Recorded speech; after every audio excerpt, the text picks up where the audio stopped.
We have a very short panel for the discussion, so I think we'll be able to stick on to the time frame of 1 hour. We are talking about international academic partnerships and extending the outreach of education beyond national boundaries.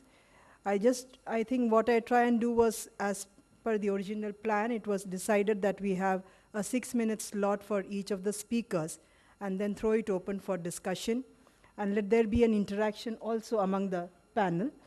And I would possibly try and put it in this way. I'd put my 6-minute slot of what I had planned to talk about as a takeoff point and invite the other two esteemed speakers on the dais to come in and make their points of view. Well, we are in a world where we are talking in terms of an internationalization of higher education. And I think the most common terminology that is being used today is liberalization, privatization, and globalization, which as a very popular acronym is being called as the LPG effect in the contemporary world. Now, the LPG effect has sort of thrown open doors and made it possible for a lot of interaction to take place in keeping with the global economic needs. And this has a related event or a related phenomenon to that is the entry of a lot of private players into sectors which were hitherto sort of not entered into earlier.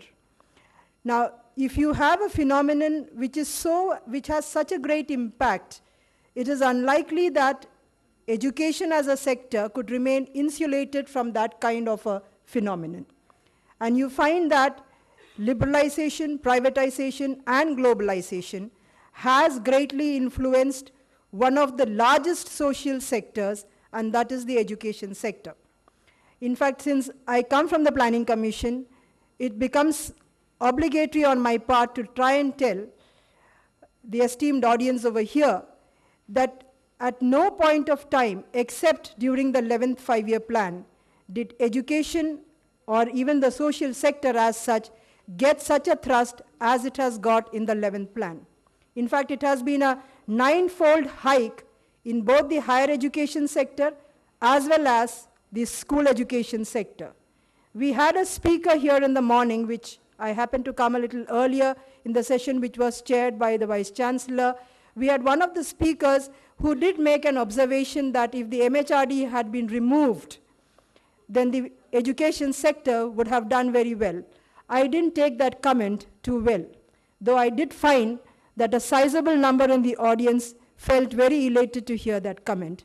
Would you think that if the government departments were not in position, India would have reached the level that it has reached today? So let's not make a mockery and just sort of make snide remarks. It is true that a government functions, especially in a democratic system that is a parliamentary democracy, with certain built-in regulations and controls. We might not like those controls, but those controls are in place for a certain purpose. And I'm not trying to really make out a case to say that everything in the government is hunky-dory. That's not what I'm trying to say. But to be so sarcastic and to also feel that as a country, we don't have innovation or we don't have creativity is a very, very short-sighted or a myopic way of understanding the greatness of what we are really capable of. Having put that in the right perspective, let us try to say that as planners and policy makers, I think we are at the right time where conferences of this kind would trigger us into thinking what role education has got to play. And let me come to specifically the topic that we are talking about, that is academic partnerships that have taken education beyond the boundaries. Now we find that the term of internationalization of higher education or the cross-border higher education or transnational higher education, these are all terminologies that have become popular in the current century or maybe in the latter half of the 20th century, where we have realized that global economic needs, it is no longer possible to confine education within the national boundaries and try to create a workforce or a man force which is suited to global economic requirements. So the the thrust of the global economy itself has forced education to go beyond the national boundaries and think in terms of innovative methods like Dr. Bhalla was talking about, to have some sort of institutional academic partnerships whereby sitting in one's own country without really having to necessarily travel outside the country, that you may be able to take up academic programs with not so much of investment that you might normally do if you had to go outside the country and take up a course of study. Now, this is becoming more and more popular, and you find that these could take various forms. These could be in terms of dual degree programs being offered by the Indigenous Land University in collaboration with a foreign university that is also a player over there. Or it could be like joint twinning programs where you have a certain part of the program being done in India with a certain component of it being done in a foreign country, and therefore you get 2 dual degrees of that university. Or it could be like you have the Dubai Knowledge Village that came up, where a particular country is inviting universities from other countries to come in and form a cluster of that university and set up a branch campus in that place. Or it could be corporate training, like you have Microsoft or IBM trying to do a sort of corporate training for people, training them for international market needs. Or it could be even a distance learning program, which is possible through open universities. So you have about 5 or 6 shades or 5 or 6 models of international or of academic partnerships, which are international institutional arrangements between a country with another country. And India is not anywhere outside this whole framework. In fact, we in the Planning Commission are also thinking in terms, right now if you can visit the website of, it's www.12thplan.gov.in, or I may be wrong, it might be even nic.in. We are inviting views from stakeholders, from the civil society, from the academia on the approach to the 12th plan. We are into the process of preparing the approach paper to the 12th plan, and we are trying to invite one of the subsets of the thought process that is there included in one of the challenges that we have identified is improving the quality of education with access. That is always access and quality. Let us not forget that we are a country where access to higher education remains a major area of concern. And though we go by numbers, and though we are trying to say that the GER should have been 15% at the end of the 11th plan, it should be 20% at the end of the 12th plan, these are numbers that are ideally being targeted to. And where India would also, unless we focus ourselves with a targeted number, it is difficult to achieve that. We are right now presently at a higher education GER of 12.4. And this is in the final year of the 11th plan. So we are not reaching that 15% of GER which was originally targeted in our monitorable targets of the Planning Commission. Now, we have put up this site, and one of the challenges that is there in the approach to the 12th plan is improved access to quality education.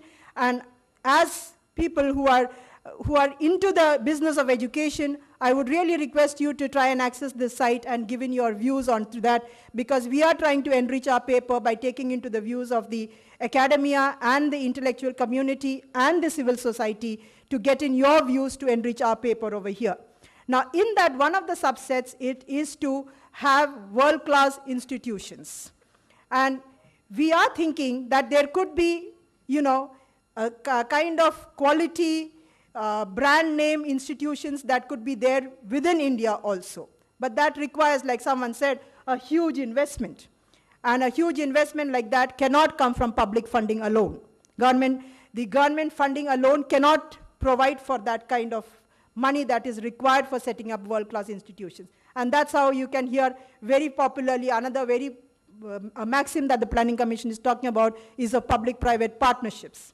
Now, I just thought I'd take this occasion to say that, let me not take the time of the other panelists, but coming back to the issue of internationalization, there has been a bill that has been moved, and I think you must have read about it, the Foreign Education Providers Bill. And that has been introduced in the Parliament and has been referred to a Parliamentary Standing Committee. And this is merely to regulate the entry of foreign education providers coming into this country. And I must say that there is a lot of skepticism that is there in the academic community and to the entry of foreign universities into this country. But while we talk of the bill being a matter of skepticism, let us also be realistic that there are already a number of foreign universities who are players within the country. And what the bill is trying to really do is to regulate these foreign universities, because let us not be carried away that merely because it's a university from another country, it need not necessarily offer quality education. And so the issues that really come up when we talk in terms of international institutional arrangements, 4 or 5 issues that I would just like to throw onto that is A, whether strictly that institution is not a fly-by-night operator, who are here to cheat Indian students, who will put in a lot of money, and finally they are not there tomorrow when you go to find that university. Second is the quality of that foreign education provider. We need to be very cautious as to what is the quality of that. Third is the nomenclature of the degrees or the certificates that they intend to offer, because these nomenclatures should abide by what is the existing laws of the land. You cannot have a very fancy looking name of another university. You may not be able to just take that in because that is not there in the Indian system at all. So we are expecting that the nomenclature of the degrees should be in sync with what is the laws of the land. And when I talk about the laws of the land, we also expect that all these players who come in from outside will respect the laws of the land. One might not like to hear it in a forum like this, but we have an affirmative action where we try to provide some sort of reservation to certain categories of people for the reason of trying to bring about inclusivity. And if we have these institutions, considering that the cost will be quite prohibitive, what are the measures that would be done to ensure that this affirmative action would be taken care of? Then what would be the regulatory framework that they would be governed with? One other factor that one needs to also see is there would be private players, and we have allowed that private universities come about. And states have set up the private universities in the absence of a central law for private universities. In such a situation, what would be the nature of that kind of a memorandum of agreement? So the broad question here, when we talk of internationalization of higher education and accepting that cross-border higher education is here to stay, in order to make students internationally competitive, we need to also see that the framework of the agreement that we enter in take these issues into considerations. I've just tried to throw open certain issues. I think we might be able to come back and I might still be able to contribute to some thoughts onto this, but I would now conclude with this and invite the next panelist, Dr. Girdhar, to come on and make his views, and then later on have a discussion with the group. Thank you.